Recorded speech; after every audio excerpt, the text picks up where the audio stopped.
Good morning, everybody. Mike Vacchi, Princetontrader.com, here with your Monday market webcast. Okay, so we made all-time highs on Friday, 32.63 half.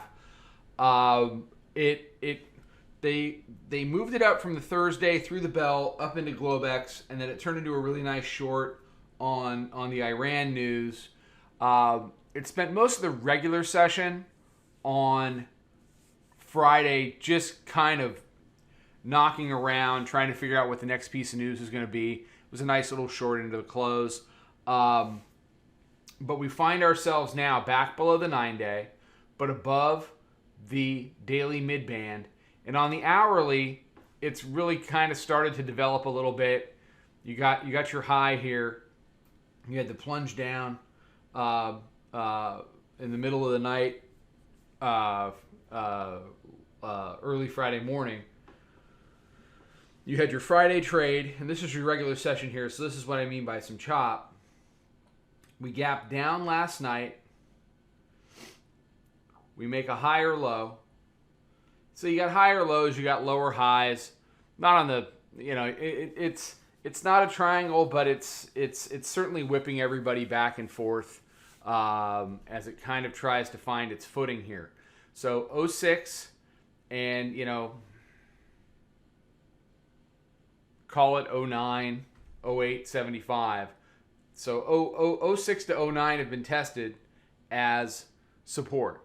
So in order for the bears to really extend, get down into that daily mid-band at 32.03, potentially convert it and try to turn this into a sell rallies market, they're going to have to deal with this area from the last two Globex sessions. Okay. Hourly mid-band has been cooperative resistance in the overnight. In order to fill that gap, they'd have to print, 35 half, 36 on the futures. Not out of line, but I think they had a pretty good shot last night. Not that you can't squeeze the bears. I mean, but until this hourly mid-band, which is now at 25, until that converts to support, I don't, I'm not big on gap fills anyway. There's lots of gaps that don't get filled. I mean, you got a bunch of guys waiting for that New Year's Eve to New Year's Day. We got a budget deal, and we don't have to shut down the government gap from, I don't know, what was that, 2012, 2011, 2010, something like that. I mean, will that gap eventually fill? Sure. Gaps down always fill, because ultimately the market heads higher. But does it have to fill today? I don't know. My concern about today is that we just hang around right around here where we are. Call it 32.12 to 32.28, and we just kind of carve out a day here while we wait and see what's going on. News will juice it in either direction, obviously. And it's becoming one of these tapes where you're waiting for the next headline, which has great volatility in the moment, but very little follow-through. So bulls convert 25. If they can do that, then they can fill the gap and head back towards the new weekly pivot, which, let me put that on the board, that's right at the gap. So do I expect to deal with weekly pivot from underneath at some point this week? Yes. Could it happen today? Sure. But grinding around here and trying to find a direction and maybe retesting this later, maybe tomorrow, probably the most likely scenario. But above 25, it certainly opens 35. What do the bears need to do? Well, we talked about it. Break 06, go CO3, and try to convert the roundy. On the first time down, unless there's news, the chances of converting 3,200 to 32.03 on the first time down, if it's just price dropping, is not real good. The question is, if it gets down to 3,200 and bounces back up into this 06, 09 area, is that going to hold it in, or are we going to head right back up to where we're trading right now? So it's Monday morning. There's always more questions than there are answers.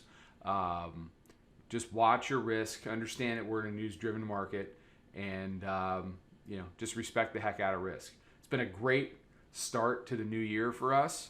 Monday, Tuesday, heading into New Year's, those were a pair of 20 handle days, and Friday was 32, and Thursday was 33, 33 and 2/3. So, I mean, usually though, and I'm laughing, I'm kind of waiting for the other shoe to drop. Usually, the first day of the year for me, always, and going back is usually traditionally, it's not usually not red, but it's usually not very green. So, usually it takes 5 to 8 sessions in January before the market really decides what it wants January to be. Okay? So we've headed down, but not down too far. If they want January to be a larger retracement of the end of the year move, then eventually, as we get into the end of this week, we get jobs on the 10th. As we get into mid-month, if we still can't get through weekly pivot, if we find ourselves consistently below the 9-day and we start spending more time hanging around the daily mid-band and that converts to resistance, then they can push back a little bit and push down into some of these lower areas. And what's the most likely scenario? Well, unless there's something really gloom and doomy going on, it's an opportunity for everybody to reload in the spring for a move higher, later in the year. So everybody have a great day. More stuff out on social. Come check out the room. Come trade 2020 with us. You should have traded 2019, should have traded 2018, but you can trade 2020. You don't have to make that mistake. We would love to meet you. It's a great place to trade. It's a good group of people. Take care. Trade them well. I'll talk to you tomorrow. Follow us over on Twitter, Instagram, and Snapchat at Princetontrader. Check us out on Facebook and join us for a free trial at www.princetontrader.com. Trade them well.